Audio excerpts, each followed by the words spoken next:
Բոլորիդ բարի երեկո, ուրախ եմ տեսնել բոլոր նրանց, ովքեր մտնում են իմ եթերներս եւ ուսումնասիրում են, ուշադիր լսում են, ուզում եմ նշել, որ 3 օր առաջ, համարյա 3 օր առաջ մենք ունեցել ենք ձեզ հետ միասին շատ հետաքրքիր եթեր եւ ոնց ես ձեզ ասեցի, 4 ուղիղ եթեր լինելու պատերազմների մասին, առաջին եթերը առաջին Ղարաբաղյան պատերազմի մասին մենք արդեն տեսանք,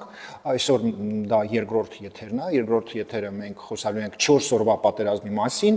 երրորդ եթերը լինելու է 44 օրվա պատերազմի մասին եւ չորրորդ եթերը լինելու է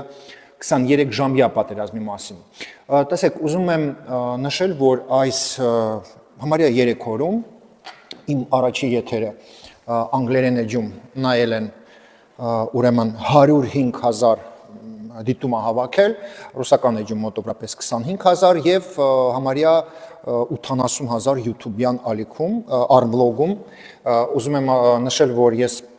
տեսնում եմ համարյա 1000 կոմենտ YouTube-յան ալիքում, արմբլոգում եւ այն մարդիկ, ովքեր նայում են ինձ YouTube-ով, հեռուստացույցով, ձեր տանն եք նայում եւ այն մարդիկ, ովքեր կոմենտներ են թողել իմ YouTube-յան ալիքում, ուզում եմ ասել, որ բոլոր ձեր կոմենտները ես ուշադիր կարդում եմ, այսօր մոտավորապես 1 ժամ ու կես ես նայում էի ուշադիր եւ շատ եմ շնորհակալ այդ բարի խոսքերի համար եւ ամեն մի նախադասությունը ինձ ուժ է տալիս, այնպես որ այն կոմենտները, որ դուք թողնում եք, ես շատ շնորհակալ եմ ձեզ այդ կոմենտների համար, նաեւ Facebook-յան ալիքում, Facebook-յան խմբերում եւ նշեմ, որ հայերեն եթերը դա անգլերեն էջումն է, իսկ ռուսերեն եթերը դա ռուսական էջումն է եւ կիսվում եմ խմբերում։ Կիսվեք նաեւ այս եթերով, նորից եմ կրկնում, որ այսօր մենք խոսելու ենք բարի երեկո Նարինե ջան, այսօր մենք խոսելու ենք 4 օրվա պատերազմի մասին։ Շատ կարեւոր է այս պատերազմների մասին եթերները ուսումնասիրել, քանի որ ամեն եթերից հետո եւ ամեն նորություն իմանալով մենք փոխվում ենք, մենք ավելի լավ ենք հասկանում ինչ է եղել եւ այսպես ասած իսկական, հա, փաստերը իմանալով մենք ավելի ուժեղ ենք, քանի որ երբ մենք սուտ ենք լսում տարիներով, ոչ թե տարիներով, այլ 35 տարի, հա, իրար հետևից, մենք ապրում ենք ինչ-որ մի հատ սուտ աշխարհում։ Այսօր մենք ապրում ենք մի հատ երկրում, որտեղ 7 տարից չեն ստում, իսկապես։ Եվ մեր վարչապետը ինչի հետ է պայքարում փաստորեն։ Ստերի հետ, սուտի հետ։ Այո, երբ մենք խոսում ենք ինչ-որ ցավոտ փաստերի մասին, դրանից հետո մեր տրամադրությունը կարող է անգնի, քանի որ մենք հույս ենք պահել, որ ուրիշ ձև է եղել, ավելի լավ է եղել, բայց եկեք լինենք ազնիվ եւ այդ ազնվությունը մեզ մենակ ուժեղացնում է, քանի որ սուտը բոլորի տունն է քանդում, իրականությունում սուտը բոլորի տունն է քանդում։ Բարի երեկո բոլորին, ովքեր մտնում են եւ նորից շնորհակալ եմ դրանց, ովքեր կիսվում են եւ կիսվելու են այս եթերով, ասեմ, որ նախ այն եթերը, որ եղել է 3 օր առաջ, բարի երեկո, համարյա 900 ռեպոստ է հավաքել մենակ այս էջում եւ ես շատ եմ գնահատում այն օգնությունը, որը ստանում եմ ձեր կողմից։ Ուրեմն սկսենք մեր եթերը, 4 օրվա պատերազմի մասին ենք խոսում այսօր, նշեմ, որ 4 օրվա պատերազմը, Նատալի тоже добрый вечер, սկսվել է ապրիլի 1-ից 2-ը գիշերը եւ շարունակվել համարյա 4 օր։ Այո, օֆիցիալ ինֆոն, որը մենք ստանում ենք, 4 օրվա պատերազմ, բայց իրականությունում դա ապրիլյան պատերազմ է, քանի որ մինչև ապրիլի 27-ը փաստորեն այդ պատերազմը շարունակվում էր։ Քանի որ շարունակում էր ադրբեջանական բանակը խփել դեպի հայերի վրա, հա, եւ մենք իսկապես ունեցել ենք 100-ից ավել զոհ։ Ոչ թե 74, 75 ոնց գրում են, այլ 100-ից ավել զոհ մենակ ապրիլ ամսում։ Իմիջիայլոց մայիսում էլ էր շարունակվել այդ ձևի դեպքերը։ Հիմա տեսեք, շատ կարևոր է այստեղ նշել, որ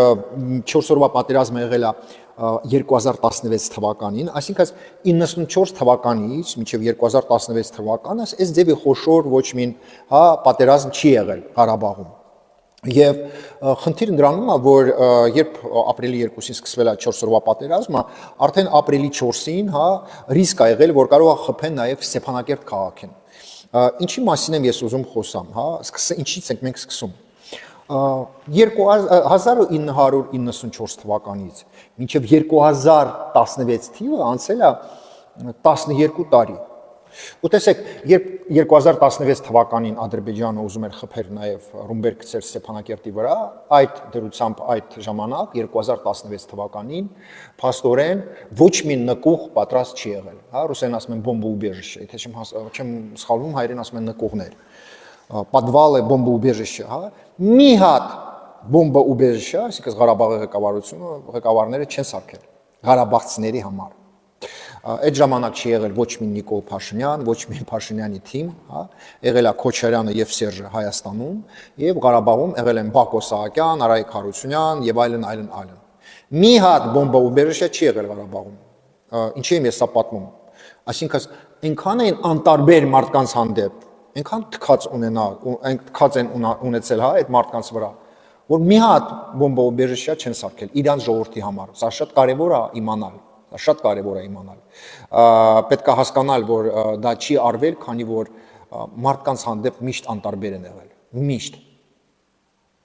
Եվ թքած ունենային նաև Ղարաբաղի վրա այդ մարդիկ, ովքեր այնտեղ ապրում են, իրանց ղեկավարները, իրանց գեներալները, հա, այսինքն մի հատ Ղարաբաղի գեներալ հարց չի տվել։ Այս բա որ պատերազմ սկսի, այս տատիկները, այս երեխեքը որտեղ вообще կարան իրանք փախկվեն։ Որտեղ, Աննա Добрый вечер։ Այս փաստը շատ կարևոր է, ուզում եմ դուք ֆիքսեք դա, да, что ни одного бомбоубежища, ни одного не было։ Ֆիքսեք դա ձեր համար, հիշեք, ու դրանից հա արդեն դուք ձեզ համար կարակ վվդներ անենք։ Շարունակենք։ Երբ ասում էր Ադրբեջանը, որ 20 կիլոմետր տարածք է վերցրել 4 օրվա պատերազմի ժամանակ, դա ճիշտ ինֆո էր։ Մենք միշտ սովորել ենք, չէ՞ լսել, որ Ալիևը սուտասան է, իսկ մենք հայերը սուտասան չենք։ Մենք միշտ տենց ենք, չէ՞ լսում։ Բայց տեսեք, նույն 2016 թվականին Ալիևը ասեց ճիշտ ինֆո, որ 20 կիլոմետր տարածք ինքը վերցրել է։ Դա եղել է Լելե-Թեփե, հա, այդ բարձրունքը եւ այդ տարածքում, եւ դա եղել է Թալիշի մոտ տարածքները։ 20 կիլոմետր տարածք հայկական կողմը կորցրել է։ Բայց հայկական կողմը կոնկրետ, հա, Սերժ Սարգսյանը ասում էր, որ մենք կորցրել ենք 8 կիլոմետր։ 8 կիլոմետր։ Я тоже вас всех приветствую։ Տեսեք, մենք կորցրել ենք 20 կիլոմետր, բայց մենք ստում ենք մեր ազգին, բոլոր հայությանը, որ մենք կորցրել ենք 8 կիլոմետր։ Դա ասում էր Սերժ Սարգսյանը, հա, եւ դուք երևի հիշում եք, որ ասում էր, ընդամենը մենք կորցրել ենք 8 կիլոմետր։ Հաջորդը։ Ուրեմն ոչ թե մենակ Սերժ Սարգսյանն էր ստում, այլ Սերան Օգանյանի տեղակալը ավելի հերոյ է գնացել, այն վաղ պաշտպանության նախարարի տեղակալը եղել է, գիտեք ով։ Ով է եղել պաշտպանության նախարարի տեղակալը 4 օրվա պատերազմի ժամանակ 2016 թվականին։ Добрый вечер, Ռուբեն։ Եղել է այս մարդ։ Շնորհակալ եմ բոլորին, ովքեր կիսվում են եթերով, շնորհակալություն Ժողովուրդ ջան։ Այս մարդը եղել է պաշտպանության նախարարի տեղակալ եւ այս մարդու անունը Դավիթ Տոնոյան։ Ուրեմն Դավիթ Տոնոյանը ստել է սա հայ ազգին եւ հայտարարություն է տարածել։ Ոչ թե մենք 8 կիլոմետր ենք կորցրել, այլ կոնկրետ այս մարդը ասել է, որ մենք ոչ մի позиция չենք կորցրել, то есть мы не потеряли никаких позиций։ Ինչի համար եմ ես ֆիքսվում այս փաստի վրա, քանի որ այն վաղ 2016 թվականին մենք ունենք արդեն փաստ, որ Դավիթ Տոնոյան անունով մի հատ անձնավորություն ստում է սա հայ ազգին, եւ երբ Ալիևը ասում է մենք վերցրել ենք 20 կիլոմետր, պարոն Տոնոյանը հայտարարություն է տարածում, որ մենք мы не потеряли ни одной боевой позиции։ Ու տեսեք, իր հայտարարությունից հետո, որպեսզի Ալիևը, որպեսզի խայտարականի եւ Սերժ Սարգսյանին եւ Դավիթ Տոնոյանին, Ալիևը վերցնում է մի խումբ լրագրողներ, նաեւ BBC-ից, ու գնում է Լելե-Թեփեն նկարում։ Հիմա, պարոն Տոնոյան, եթե դուք նայեք այս եթերը, ես ում հասկանամ, երբ դուք 2016 թվականին ստում եք սա Հայաստանին, ասում եք, մենք ոչ մի բան չենք կորցրել։ Հետո դրանից հետո, երբ դուք տեսել եք, որ ադրբեջանական լրագրողները նկարանումներ են արել Լելե-Թեփե այդ բարձունքի վրա, ինձ հետաքրքիր է Դավիթ Տոնոյանը եւ Սերժ Սարգսյանը ինչ որ ամոթ եղել է իրանց մոտ, թե ոչ։ Այս փաստը եւ այս ձևի փաստերը շատ կա Տոնոյանի մասին։ Բայց ցավոք սրտի չի արձագանքի Տոնոյանը, քանի որ ինչ պետք է ասի։ Ստել է, քանի որ իրանք բոլորը ստում էին, այն որ ասում один из всех։ Ուզում եմ հիշեցնել, որ 2016 թվականին ադրբեջանական կողմը առաջի անգամ օգտագործել է անօթաչու, հա, սարքեր։ Եվ օգտագործել է այդ սարքերը, դա շոկ է եղել ընդհանրապես ղարաբաղցիների համար, Ղարաբաղի համար։ Եվ դրանից հետո ոչ մի վվդ, այսինքն այս նույն մարդը ասում էր, որ անօթաչու սարքերը մի հատ զիբիլ պրիմիտիվ բան է եւ մենք պետք է չվախենանք այդ բաներից։ Այսինքն ինքը եղել է պաշտպանության նախարարի տեղակալը եւ ինքը տեսնելով, որ այդ անօթաչու սարքերը ինչ վնաս են տվել հայկական կողմին, ինքը ոչ մի վվդ չի արել, որպես երկրորդ մարդը պաշտպանության նախարարությունում։ Ոչ մի վվդ։ ախպեր ջան, բա դու Փաշինյանի ժամանակ դարել ես պաշտպանության նախարար։ Դու իմանալով, որ անօթաչու սարքերը ինչ վնաս են տվել Հայաստանին, դու ո՞նց ես հայտարարություն տարածում, որ լավ, դա ինչ զիբիլ է այդ անօթաչու բաները, մենք գիտենք դա ոնց խփենք, ոչնչացնենք։ Գիտեք, երբ նախարարը ասենց լողվա ասենց հայտարարություններ է անում, մենք հետո դրա մասին եթեր եմ անելու, մյուս եթերը 44 օրվա պատերազմի ժամանակ մենք այսքան մարդ կորցրեցինք, քանի որ այս մարդը, ով եղել է 4 օրվա պատերազմի ժամանակ նախարարի տեղակալ, այս մարդը վվդներ չի արել։ Բոլե տավո ինքը մեզ բոլորիս հույսահատել է, որ դա պրիմիտիվ բաներ է։ Սա շատ կարևոր է իմանալ, ժողովուրդ ջան, եւ ես խնդրում եմ, որ դուք ուշադիր լսեք այս եթերը։ Ուրեմն 4 օրվա պատերազմի ժամանակ նշեմ, որ այս մարդը եղել է պաշտպանության նախարարը Սեյրան Օգանյան անունով, հա, եւ ուզում եմ ֆիքսեմ ձեր ուշադրությունը այս մարդու վրա, Յուրի Խաչատուրով, ով եղել է, հա, начальник генерального штаба Министерства обороны, հա։ Հիմա պատկերացրեք։ Հայաստանի Հանրապետության начальник генерального штаба եղել է մի հատ մարդ, ով մի բառ, մի նախադասություն հայերեն չի իմանում։ Դուք պատկերացնում եք։ Ժողովուրդ, ես եթերներում արդեն այս ձևի խոսում եմ 6 տարի, չէ՞։ Եվ դուք 6 տարվա ընթացքում դուք նկատում եք ոնց եմ ես աճում։ Ոնց է ես խոսում հայերեն 6 տարի առաջ եւ ոնց եմ հիմա խոսում։ Չկարա ասել, որ մաքուր գրական ես կարամ խոսամ, կա ակցենտ, այդ վերջավորությունները ես մի քիչ դժվարանում եմ մեկ-մեկ եւ այո, երբ ես երկար նախադասություններ եմ ասում հայերեն, նախադասությունը ասելիս մեկ-մեկ ես այսպես ասած դանդաղ եմ դա անում, քանի որ մտքիս մեջ պետք է թարգմանեմ, հա, եւ կազմեմ նախադասությունը եւ ինչ որ դժվար բառեր կա, ես այդ բառերը, այսպես ասած, փոխում եմ ավելի հեշտ բառերի վրա, որպեսզի մտքերս կարամ ես արտահայտեմ։ Բայց ես աճում եմ, ես աշխատում եմ դրա վրա, ու ես մի հատ հասարակ մարդ։ Իսկ այս մարդը դուք ճիշտ հասկացեք, սա շատ կարևոր ինֆո է։ Այս մարդը այնքան թքած ուներ Հայաստանի վրա, հայի վրա, որ 4 օրվա պատերազմի ժամանակ մենք ունեցել ենք начальник генеральный штаб, որը չի իմանում հայոց լեզուն։ Լուրջ։ Եվ ինչի եմ ես ֆիքսվում այդ փաստի վրա, քանի որ այդ վաղտ եղել է մեր ղեկավարը Քոչարյանը, Սերժը, հա, եւ կներեք, այս մարդիկ այնքան են ատում Հայաստանը, որ գտնում են, որ դա նորմալ երևույթ է, որ начальник генштаба չի իմանում հայոց լեզուն։ Եվ քանի որ այս մարդը չի իմանում հայոց լեզուն, Յուրի Խաչատուրովը, ապրիլի 2-ին, երբ պատերազմը սկսել է, ինքը եղել է սաունայում, կայֆաբատ էր անում, եւ այս մարդուն ասում են պատերազմը սկսել, ինքը շարունակում է իր կայֆերի մեջ։ Էս ենք մենք։ Հիմա տեսեք, ժողովուրդ ջան, նորից եմ կրկնում, որ ովքեր են եղել պատասխանատու մեր զորքերին, այս մարդը եղել է Ղարաբաղի ղեկավարը, այս մարդը եղել է պաշտպանության նախարարը Հայաստանի, իսկ այս մարդը եղել է Հայաստանի, հա, начальник генштаба։ Հիմա տեսեք, շատ կարևոր ինֆո։ Մենք ձեզ հետ սովոր ենք լսել, որ 4 օրվա պատերազմի ժամանակ մենք ունեցել ենք իտոգում 100-ից ավել զոհ, բայց դուք չեք իմանում ամենակարևոր գաղտնիքները։ Տեսեք, բոլորի մասին, ով զոհվել է, թե Գյումրիի տղերքը, օրինակ Գյումրիում այդ 4 օրերին զոհվել է 7 տղա։ Ես բոլորի տները մտել եմ, օգնություն եմ տարել, 7 զոհ ենք ունեցել ապրիլյան այդ 4 օրվա պատերազմի ժամանակ։ Ղափանում, հա, նաև եղել է տղերք զոհել։ Բոլորին ասել են, որ մարտերի ժամանակ են այս տղերքը զոհվել։ Բայց մենք պետք է բոլորին պատմենք, որ 4 օրվա պատերազմի ժամանակ ուրեմն սկզբից Ադրբեջանը խփել է առաջի անգամ օգտագործել է ամենաթանկանոց զենքերը, դա եղել է, հիմա ասեմ, ТОС-1, Санцепёк и Смерч։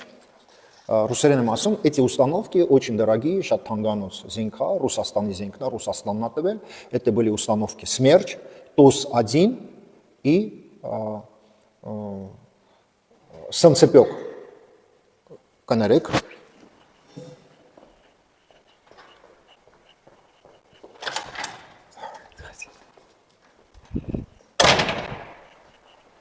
Հա, ներողություն եմ խնդրում։ Ուրեմն, մինչ հիմա մենք իմանում ենք, որ այդ 100-ից ավել տղերքը զոհվել են, քանի որ մարտեր են տարել, բայց Իրականությունը այն է, որ այդ զենքերը, որը Ադրբեջանը, գումար է տվել Ռուսաստանից վերցրել է, այդ զենքերը ինչով ավատ, որ երբ ադրբեջանցիք խփել են, սկզբից տենց է պատերազմը սկսել։ Սկզբից խփել են մեր պոստերի վրա, ռումբեր են գցել եւ այդ զոհված տղաների մի մասը զոհվել են դրանից, որ վարվել է իրաց մարմինը։ Այսինքն ոչ թե մարտեր են տարել բոլոր, այլ մի մասը նենց է վարվել մարմինը, որ ինքը զոհվել է, բայց մի մասը բերել են հիվանդանոց։ Եվ 2016 թվականին Ղարաբաղի հիվանդանոցներում չի եղել դեղ, լսեք ուշադիր, այսինքն 94 թվականին պատերազմը, առաջի պատերազմը վերջացել է, ու անցել է 12 տարի, մինչև 2016 թիվը, այնքան են այս մարդիկ ատում մեր զինվորներին, այնքան են ատում հայ երեխեքին, այնքան թքած ունենային իրանք Հայաստանի վրա եւ մեր զինվորների վրա, որ 12 տարում չեն արել այն դեղերը, որով մենք կարողանայինք փրկեինք այդ տղերքին, այսինքն մի մասը տղերքին, ովքեր զոհվել են 4 օրվա պատերազմի ժամանակ, ես սա հայտարարում եմ բոլորիդ համար, մի մասը մենք կկարողանայինք փրկեինք եւ հենց հիմա կլինեին իրանք ողջ, առողջ, բայց իրանք հիվանդանոցում պարկած, պատկերացրեք, որ Ստեփանակերտի վայեննե գոսպիտալում իստերիկա է սկսել, այսինքն տղերքին 4 օրվա պատերազմի ժամանակ բերել են հիվանդանոց, սաղ մարմինը վարված, այդ տղերքը գորգորում էին ցավից, ոչ մի բան չէր օգնում, քանի որ հասարակ ցավազրկողը չէր օգնում։ Կոնկրետ տեսեք, երբ մենք այրվածք եք ստանում, չէ, Սևակ ջան, 94 թիվից, երբ վերջացել է առաջի պատերազմը, մինչև 2016 թիվը, 22 տարի, ներողություն 22 տարի, խե իմ ասում 12, 22 տարի, Սևակ ջան, դուք ճիշտ եք, 22 տարում Ղարաբաղցիները չեն առել դեղորայք, այն դեղորայքը, որը պետքա այդ դեպքում, երբ այս ձևի այրվածք է ստանում զինվորը, այսինքն երբ մենք այրվածք եք ստանում դրանից, որ ինչ-որ ջուր եք, չայնիկի մեջ պատրաստում եւ ընկնում է մեր մարմնի վրա, այդ ձևի դեղերը եղել Ղարաբաղում, այսինքն Ղարաբաղցիները պահում էին այն դեղերը այրվածքներից, որը մենք ստանում ենք, երբ, այսպես ասած, ջուր եք մեզ վրա լցնում, կամ էլ չգիտեմ, եթե խորոված անես դու, կամ քեզ վրա բան, սալյար կանգնի, այս ձևի, բայց այդ դեպքում իմանալով այս 3 մարդը իմանում էին, որ Ադրբեջանը, դա լսեք ուշադիր, այս 3 մարդը իմանում են, որ Ադրբեջանը առել է այդ զենքերը, Սանցեպյոկ, Սմերջ, Իտոս 1, եւ այս մարդիկ ստացել են ինֆորմացիա ռազմետկայից, որ Ադրբեջանը պահում է այդ զենքերը պոստերի մոտ։ Եվ այնքան են ատում այս մարդիկ, ատում մեր զինվորներին, որ իմանալով, որ Ադրբեջանը առել է այդ զենքերը եւ օգտագործելու է այդ զենքերը մեր հանդեպ, դու ինչքան ես պատոշ, որ դու չես առնում այդ դեղը եւ այդ տղերքը, ես ուզում եմ իմանան ցավոք սրտի մեր ծնողները, ովքեր կորցրել են իրանց տղաներին 4 օրվա պատերազմի ժամանակ, որ զինվորների մի մասը մենք կարող ենք փրկեինք, բայց իրանք հիվանդանոցում լացում են, գորգորում են ու ցավից մեռել են այդ կրավաթի վրա։ Այդ այն ինֆոնա, որը գաղտնի է պահում Ղարաբաղյան կլանը, այդ այն ինֆոնա, որը չեն պատմում այս մարդիկ, չեն պատմում։ Բայց դա իրականություն է։ Եվ մեր հետևորդը, մեր բնակիչը պետք է դա իմանա։ Ես դա լսել եմ, ես շոկի մեջ եմ եղել։ Շոկի մեջ։ Շարունակենք։ Ուրեմն 4 օրվա պատերազմից հետո մեր հետևորդները պետք է իմանան, ինչքան մարդիկ դուրս են եկել Ղարաբաղից եւ այլևս չեն վերադարձել։ Ուրեմն ուշադիր լսեք։ Երբ պատերազմը վերջացել է, դրանից հետո 1 տարվա ընթացքում 40,000 հայ Ղարաբաղից դուրս է եկել, վերադարձել են 19,000, 21,000 էլ չեն վերադարձել։ Սա շատ կարևոր ինֆո է։ Ընդհանրապես 94 թվականից մինչև Փաշինյանը գալը, այսինքն 94 թվականից մինչև 2018 թիվը Ղարաբաղից դուրս է եկել եւ գնացել Սփյուռք Հայաստան 90,000 հայ։ Մենակ 4 օրվա պատերազմից հետո դուրս է եկել 40,000, 19 այո վերադարձել են, 21 էլ չեն վերադարձել։ Ականչացին տեղափոխվել են Ռուսաստան, Հայաստան, ինչի, քանի որ բոլորը հասկացան, Ղարաբաղցիները հասկացան, որ այն ամեն ինչ ասում են Ղարաբաղի ղեկավարները եւ Հայաստանի ղեկավարները, որ պատերազմ չի լինելու, դա սուտ դուրս եկավ։ Եվ ինքը Ղարաբաղցին իր ամուսինը իմանալով ինչա կատարվում դեռ, ինքը արդեն պատմեց, որ մեր բանակը շատ վատ վիճակում է։ Ուզում եմ հիշեցնեմ, հարգելի բարեկամներ, հա, ուզում եմ հիշեցնել, որ պատերազմի ժամանակ հայկական լրագրողները Երևանից եկել են Ղարաբաղ եւ տեսան, որ մեր զինվորը ում ցույց են տալիս, այսինքն մինչեւ 2016 թվականը հայկական հերոստատեսությունը ցույց է տալիս, որ ինչ վիճակում, բոմբա վիճակում է մեր զինվորը եւ դա սուտ էր։ Եվ լրագրողները երբ եկան պոստեր եւ տեսան ինչ է կատարվում Ղարաբաղում, զինվորները ճղած բացինկոցով, դուք պատկերացնում եք, բացինկեքը հին զինվորը, որը պատերազմա ապրիլի 2-ից մինչև 6-ը տանում, բացինկեքը ճղած, ծակած բացինկոցով, շորերը այնքան հին շորեր է եղել, որ գույն չի եղել։ Եթե դուք տեսնեք մեր զինվորների վիճակը, դուք երևի կվախենայիք, կլացեիք։ Եվ առաջի անգամ հայ լրագրողը տեսավ ինչ վատ վիճակում է բանակի վիճակը եւ ընդհանրապես զինվորները ահրելի անտանելի վիճակում ոչ հաց կա, ոչ բացինկա կա, ոչ շորեր կա։ Եվ առաջի անգամ իմացան բոլորը, որ Ղարաբաղի բանակը կերասինի տեղը ջուր է լցած։ Եվ կոնկրետ Հադրութի շրջանում տանկը կայնել է, քանի որ իր բակում ջուր է եղել խառնած սալարկի հետ։ Տանկը կայնել է եւ ադրբեջանցին սրծ պրամոյ նավոտկով խփել է տանկը ու ջարդել։ Բոչկաների մեջ ջուր, կերասինի տեղը ջուր, քանի որ ղարաբաղցիք գողացել են այդ վարելիքը վաճառել ու բոչկի մեջ ջուր լցել աչոտի համար։ Եվ մեր հետևորդները պետք է դա իմանան։ Մենք սենց ենք տարել այդ պատերազմը։ Ջուր լցած, գողացած։ Եվ չի եղել ոչ մի Փաշինյան։ Եղել է Քոչարյանը, Սերժը, Բակոն եւ բոլոր այդ սփյուռքահայերը, Տաշիր, Ռուբեն Վարդանյան։ Շարունակենք։ Ուրեմն 2016 թվականին, երբ Ադրբեջանը հարձակվել է Ղարաբաղի վրա, դա եղել է զգուշացում, դա չի եղել, հա, այսպես պատերազմ, որ եկել է, չգիտեմ, փրթի ղարաբաղցիներին։ Դա զգուշացում է եղել, քանի որ Ադրբեջանը ասաց, որ մենք, եթե դուք չվերադարձնեք այդ տարածքները Ղարաբաղի շուրջ, եւ եթե դուք չնստեք սեղանին, մենք վերցնելու ենք այդ հողերը, հա։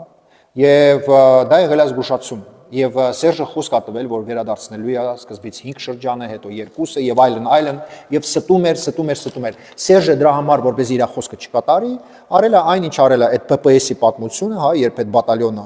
մտել է բան այդ շենքի մեջ, որի փոր չգիտեմ ինչ անում եւ այլն։ Դальше говорим, что очень важно, ինչն է շատ կարեւոր։ Ուրեմն Սերժ Սարգսյանը գործից հանում է մի հատ մարդ, սա շատ կարեւոր է իմանան մեր հետևորդները, որպեսի ցույց տա Հայաստանի Հանրապետության ժողովրդին, որ ինքը բարկացած է, որպեսի Սերժը ռուսերեն ասում են կозёл отпущения, հա, ինքը կозёл отпущения գտել եւ այո թեցել կար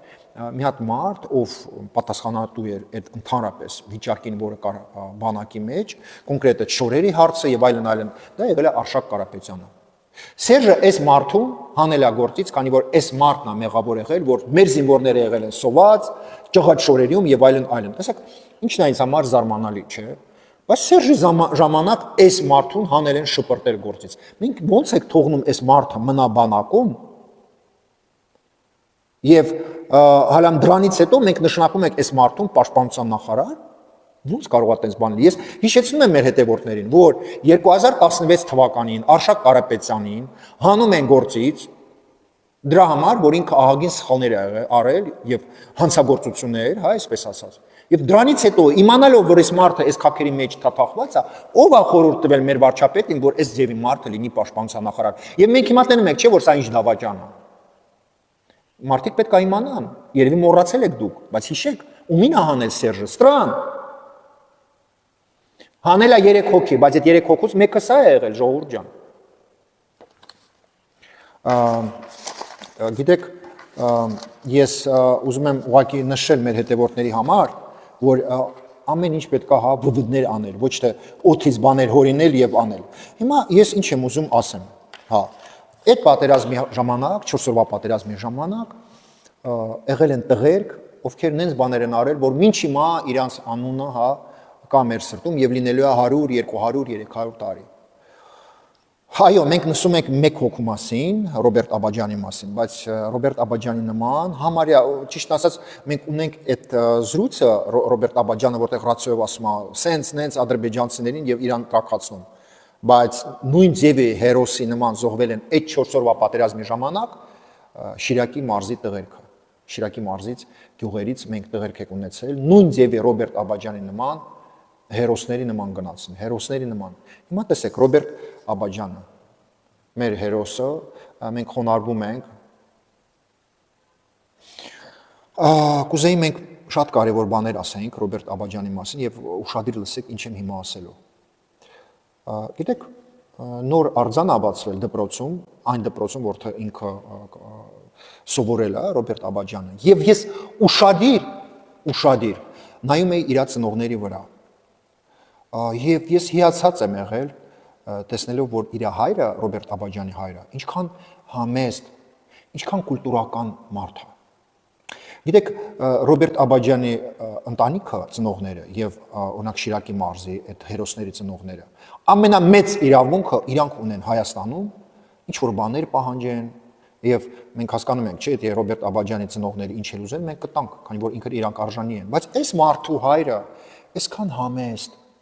այսքան կուլտուրական, արձանի մոտ կայնած։ Չգիտեմ, դուք նայել եք այդ սյուժեն արձանով երբ բացել են։ Դուք նկատել եք այս հերոսի հայրը ինչքան համեստ է։ Ոչ մի կեղտոտ գործողությունների մեջ չի մասնակցում։ Եվ գիտեք, ես նայում եմ ոնց ուրիշ ծնողները, օրինակ 44-ով պատերազմ ինչ որ դաշնակներ, գնում են դատախազության մոտ կայնում, ստեղ կայնում, դեղ կայնում, ներողություն, էլի մենք հասկանում ենք ինչի համար են կայնում։ Բայց իսկական հերոսի հայրը դնում է SDV, Ռոբերտ Աբաջյանի ծնողների նման, համեստ, կուլտուրական եւ կյանքում իրանց թույլ չեն տալիս հերոսի հայրը, մայրը թույլ չեն տալիս, որ ինչ-որ մեկը իրանց խառնի ինչ-որ պոլիտիկայի մեջ։ Եվ ինչ եմ ուզում ասեմ, տեսեք, այդ ոնց է ստացվում, որ Ռոբերտ Աբաջյանը, ով եկել է Երևանից, ինքը իր կյանքը տալիս է Ղարաբաղի համար, բայց ոչ մի Ղարաբաղցու հրամանատարի տղա իրան չի տրաքացրել։ Բայց դուք ինչ դաստիարակություն եք տվել Ղարաբաղի գեներալներ, Ղարաբաղի ղեկավարներ, որ ձեր տղերքը չեն ուզեցել իրանց տրաքացնեն, չէ՞։ Մեկի մազը իր գլխից չի ընկել, բայց այս տղան Երևանից եկավ, իրան տրաքացրեց։ Բայց ո՞նց է ստացվում, որ երևանցի տղան ավելի շատ է սիրում Ղարաբաղը, քան թե մեր Ղարաբաղի գեներալները, մեր Ղարաբաղի գեներալների տղերքը, ո՞նց է ստացվում։ Բա խիչ ես քեզ տրաքացրել Սամվել Բաբայան, օրինակ, լավ, այս մարդուն ասենք, Սեյրան Օգանյան, քո տղերքը, խիչ են իրանց տրաքացրել։ Մի հատ հարցնեք էլի, կամ էլ Բակո Սահակյան, քո տղատ, ինչով է լավ Ռոբերտ Աբաջյանից, քո բարեկամներդ, Բակո Սահակյան։ Եվ մենք պետք է հարց տանք, Ղարաբաղի ղեկավարների եւ գեներալների տղերք, Արկադի Գուկասյան, քո տղատ, ինչով է ավելի լավ, քան թե Ռոբերտ Աբաջյանը։ Կամ էլ Ռոբերտ Քոչարյան, քո տղերքը, Սեդրակը եւ Լևոնը, մեկ վարկյան կրվել են իրանց Ղարաբաղի համար, եւ չեմ ասում իրանց տրաքացնել։ Եկեք այդ հարցերը տակ, կամ էլ Արտուր Ագաբեկյան, քո ընտանիքը, քո պլեմյանիկները, ով է իրան տրաքացրել։ Կամ էլ սրա պլեմյանիկները, Սաշիկի տղերքը, Հայկը, Նարեկը, իրանց տրաքացրել են Ղարաբաղի համար։ Ժաննա Գալստյան, դու Ղարաբաղի հերոս ես։ Այս ո՞նց է ստացվում, որ այս տղան իր կյանքը տվել է, տրաքացրել է։ Իսկ դու, Ժաննա ջան, դու գնացել ես, դու ասում են Ղարաբաղի հերոսի կոչում է ստացել ես կինը։ Տիկին, բայց դու հերոս ես, քիչ ես գնացել Լելե Թեփեն հերթ վերցրել։ Գնայր Լելե Թեփեն վերցներ հետ, քիչ ես վերցրել։ Հերոս ես, չէ՞ դու։ Մովսես Ակոպյան, քո տղատ կրվել է Թալիշում, Մադաղիսում, տրաքացրել է իրան քո տղատ։ Մովսես Ակոպյան, այսօր 11 միլիոն դոլար դու ունես եւ դատարանը քեզ օգնում է, որ մի կոպեկ քեզից չեն վերցրել։ Սրա տղերքը, սրա տղան աշխատում էր Ղարաբաղի ԱԱՑ-ում, բայց Սամվել Օգանովսկի, քիչի քո տղատ իրան տրաքացրել։ Ինչա, Ռոբերտ Աբաջյանից ինքը լավ տղա է, հա, Օգանովսկի։ Քո տղատ ավելի լավ է Ռոբերտ Աբաջյանից։ Կամ էլ սա, պարոն Բալասանյան, քո տղուտ անունը ոնց է։ Հա, Էրտուշա։ Պարոն Բալասանյան, այդ ճիշտ է, որ դու եւ քո տղատ 44 օրվա պատերազմից հետո, չէ, 23 ժամանոց պատերազմից հետո Բալգարկով Ասկերանում բանկամատը կտրել եք փողերը հանել։ Եվ գիտես ինչ, Վիտալի Բալասանյան, դու տղա չես դաստիարակել, որ ինքը Ռոբերտ Աբաջյանի նման իր կյանքը տա Ղարաբաղի համար։ Լեզուտ 5 կիլոմետր է Վիտալի Բալասանյան, բայց քո տղատ ինչ է արել Ղարաբաղի համար։ Ինչ է արել Վիտալի Բալասանյան։ Կայնած Երաբլուրում դու հայտարարություններ ես տարածում, լուրջ։ Ամել պարոն Սամվել Բաբայան, իսկ դուք ձեր բարեկամները, կամ էլ դուք կոնկրետ, դուք ինչ եք արել 4 օրվա պատերազմի ժամանակ Ղարաբաղի համար։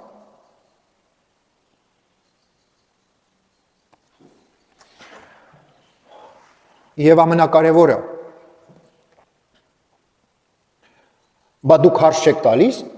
Թալիշում, որտեղ այդքան մենք զոհ ենք ունեցել։ Այդ ո՞նց է եղել, որ այդ Քյարյամի գլուխն են կտրել, Ռոբերտ Աբաջյանն է իրան տրաքացրել, վարվել են Ղափանից Գյումրիից տղերք, բա Թալիշում մի հատ Ղարաբաղցի տղա չի եղել։ Ոչ։ Այսինքն ամենավատ տեղերը Թալիշ, Մադաղիս, Եղնիկներ, Քյոխի մոտ, ամենավատ տեղերը տանում են ամենահասարակ տղերքին։ Մի հատ Ղարաբաղցու գեներալ է տղա, մի հատ պաշտոնյա է տղա, մի հատ Ղարաբաղցի բժիշկի տղա, չկա։ Այսինքն այդ 100 քանի զոհը,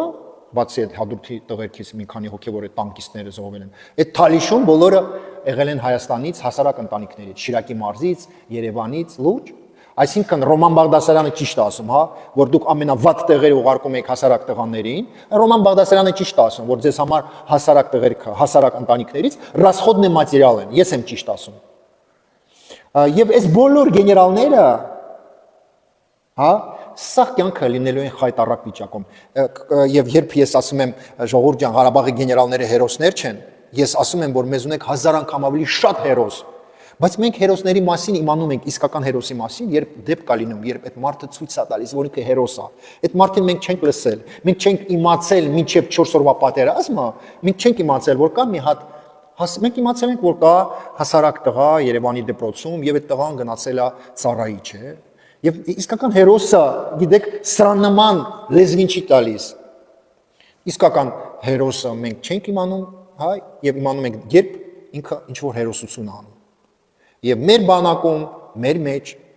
1000 անգամ ավելի շատ կան հերոսներ, բայց դրանք այն մարդիկ չեն, ում մենք տենում ենք էկրաններին, Բալասանյան, Սամվել Բաբայան, Քոչարյան, Սերժ, ոչ, դրանք սա անասուններ են եւ թալանչիներ։ Ես խոնարհվում եմ բոլոր հերոսների առջև եւ ասեմ, որ մենք 4 օրվա պատերազմի ժամանակ շատ ենք խոսում Ռոբերտ Աբաջյանի մասին եւ ինքը արժանի է, բայց Ռոբերտ Աբաջյանի նման եղել են հերոսներ Շիրակի մարզից եւ ես ուզում եմ Շիրակի մարզի բնակիչներին ասեմ, որ մենք դա գիտենք